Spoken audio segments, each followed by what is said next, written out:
Hello everyone, स्वागत है आप सभी का स्टडी विद कविता में। तो आज का हमारा टॉपिक है सांख्यिकी पद्धति पर टिप्पणी। तो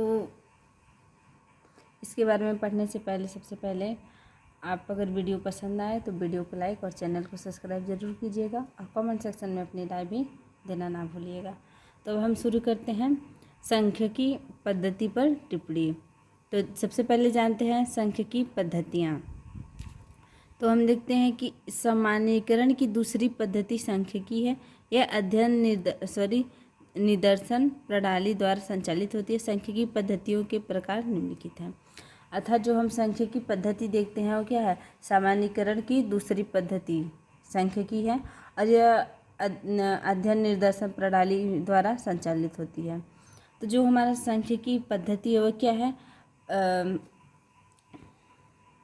सामान्यीकरण की दूसरी पद्धति है। तो अब हम इसमें आगे देखते हैं। तो इसमें देखते हैं आगमन की पद्धति है और निगमन की पद्धति है।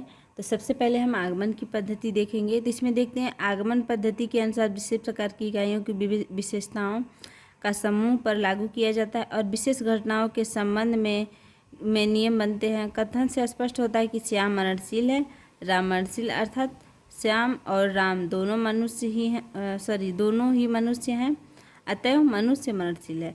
तो जो हमारा आगमन पद्धति है उसमें क्या किया जाता है कि किसी विशेष प्रकार की इकाइयों की विशेषताओं का क्या समूह पर लागू किया जाता है। जैसे मान लीजिए जब नियम बनते हैं तो ये होता है कि जैसे कोई दो चीज़ है, दोनों समान है, तो उसे क्या किया जाता है, एक ही में कर दिया जाता है। जैसे मान लीजिए श्याम मननशील है और राम भी मननशील है, दोनों क्या हैं, मनुष्य हैं, तो इसलिए श्याम और राम क्या हो गए, दोनों मननशील हो गए। तो इसमें क्या है, किसी पद्धति जो पद्धति होती है अगर दोनों एक है तो उसको क्या कर दिया जाता है, दोनों को एक में कर दिया जाता है, अर्थात एक ही प्रकार की है तो उसे एक कर दिया जाता है। जैसे राम और श्याम क्या दोनों मनुष्य हैं, अर्थात पद्धति से मैं दोनों को एक में कर दिया गया है। तो आगमन की पद्धति में यही हम देखते हैं। फिर देखते हैं हम निगमन की पद्धति। तो जो हमारा निगमन पद्धति हम उसमें देखते हैं, इस पद्धति में सार्वभौमिक तत्वों एवं नियमों को व्यक्तिगत इकाइयों पर लागू किया जाता है। अनेक घटनाएं एक सी हैं, समूह के मामले में सत्य है तो फिर वह उस समूह के किसी एक अंग में भी प्रथम रूप में संभव हो सकती है। यह निम्नलिखित उदाहरण से सभी प्रकार स्पष्ट हो जाती है। मनुष्य मननशील जीव है, मोहन एक मनुष्य, अतः मोहन एक मननशील जीव है। इन निगमन पद्धति का भी महत्व कम नहीं है। अर्थात हम निगमन पद्धति में देखते हैं कि जो ये पद्धति है क्या सार्वभौमिक होती है, सभी तत्वों के लिए होती है, और जो आगमन की पद्धति थी वो क्या थी, किसी विशेष प्रकार की इकाइयों के लिए थी। तो जो निगमन की पद्धति इसमें हम देखते हैं कि ये सार्वभौमिक तत्वों के नियमों के व्यक्तिगत इकाइयों पर लागू होती है।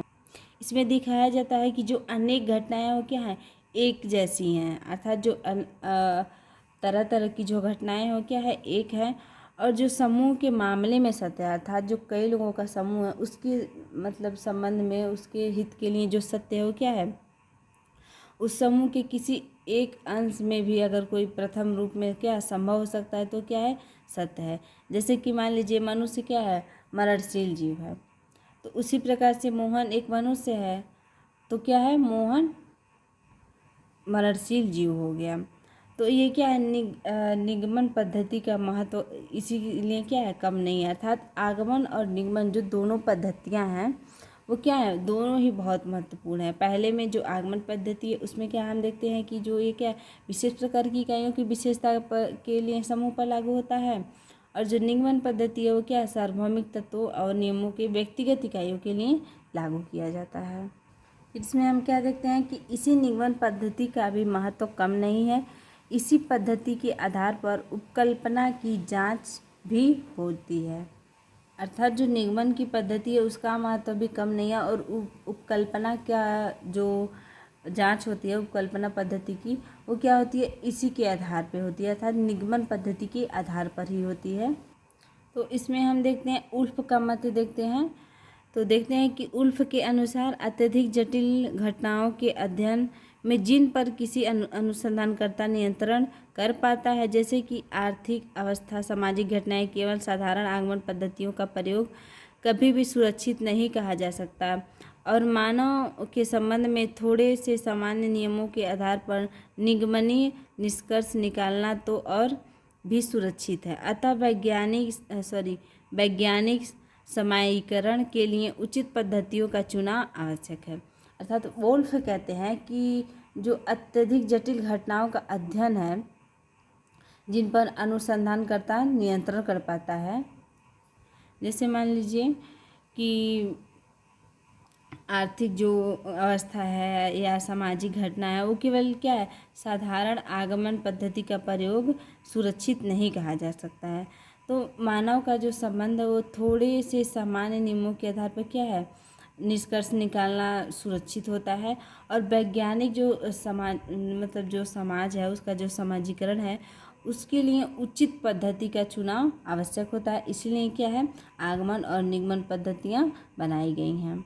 तो ये क्वेश्चन शॉर्ट क्वेश्चन था जो 3 नंबर के मार्क्स में आता है। तो आप प्लीज़ वीडियो को पूरा देखें और वीडियो को लाइक और चैनल को सब्सक्राइब ज़रूर करें। मिलते हैं आपसे नेक्स्ट वीडियो में। Bye bye.